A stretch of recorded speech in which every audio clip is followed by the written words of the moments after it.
Hello everyone, welcome to my channel brack children.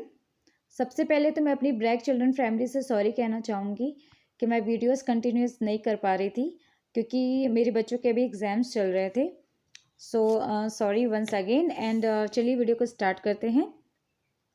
Previous video में मैंने vowels team में आपको वॉवल्स पेयर के बारे में बताया था कि मतलब जब भी हम टू वॉवल्स को आपस में कंबाइन करते हैं तो उनका एक स्पेशल साउंड होता है।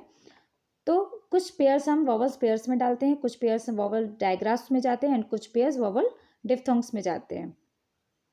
तो जैसे मैंने आप लोगों को कॉन्सोनेंट डायग्राफ्स बताए थे कि CH, PH, TH, SH, WH, जब हम टू कॉन्सोनेंट को आपस में कंबाइन करते हैं तो एक स्पेशल साउंड निकलता है उनका, ठीक है। तो वो कॉन्सोनेंट डायग्राफ कहलाते हैं।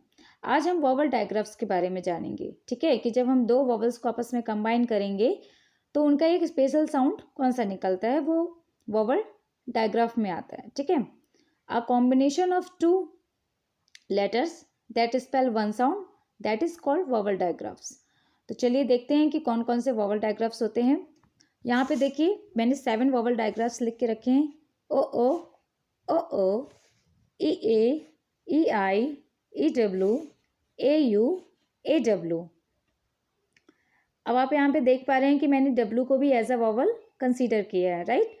तो जब कभी भी आपको A, E एंड I के बाद W दिखे तो उसे इंग्लिश में कभी कभी एज अ वॉवल कंसीडर किया जाता है। तो चलिए देखते हैं कि वॉवल डायग्राफ्स जब किसी वर्ड या स्पेलिंग में होता है तो उसको हम कैसे यूज़ करते हैं, राइट। तो यहाँ पे देखिए मैंने लिखा है ओ, ठीक है।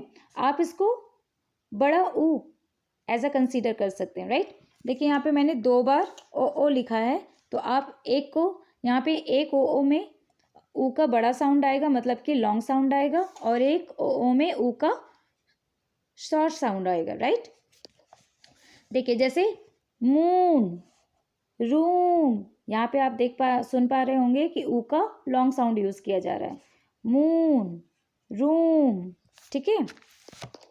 सेकेंड ओ में देखिए हुक, बुक, यहाँ पे ऊ का शॉर्ट साउंड यानी कि छोटा साउंड सुनाई दे रहा है हमें, हुक, बुक, ठीक है। फिर थर्ड वॉवल डायग्राफ है E, इसका साउंड होता है ए। हैड, ह ए ड हैड, ब्र ए ड ब्रेड, थ्रो ए ड thread, had, bread and thread. फिर EI, इसका साउंड ए होता है, वेट, एट, ठीक है। एंड थर्ड वॉवल डायग्राफ है EW, च्यू, फ्यू, ठीक है। EW का साउंड होता है EU। फिर AU, ये भी वॉवल डायग्राफ है, इसका साउंड होता है O। बिकॉज, ऑथर, ठीक है। AW का भी साउंड O ही होता है, पॉ, लॉ, जॉ, ठीक है। तो देखिए जब आप बच्चों को वॉवल डायग्राफ इंट्रोड्यूस कराते हैं तो इनकी मदद से वो रीडिंग में उनको बहुत ही हेल्प मिलती है, क्योंकि देखिए हर अल्फ़ाबेट का एक मतलब उनका अपना एक साउंड होता है, राइट। लेकिन जब हम दो वॉवल्स को आपस में कंबाइन करते हैं तो उनका एक अलग ही नया ही यूनिक साउंड निकलता है।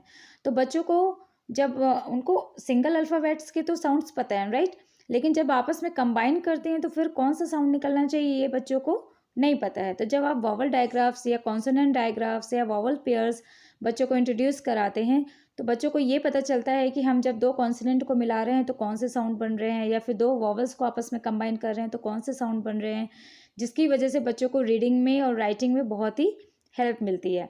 इसलिए बच्चों को वॉवल्स टीम के बारे में इंट्रोड्यूस कराना बहुत ही इंपॉर्टेंट है। जब बच्चे क्लास 1 एंड क्लास 2 में आ जाते हैं तब आप उनको ये इंट्रोड्यूस कराइए, क्योंकि KG के बच्चों को ये थोड़ा सा टफ पड़ेगा, राइट। तो आई होप आप लोगों को आज का टॉपिक समझ में आया हो, ठीक है। और कोई भी फीडबैक है तो आप मुझे कमेंट बॉक्स पर दे सकते हैं। तो चलिए आज की वीडियो मैं यहीं पर एंड करती हूँ। Thank you.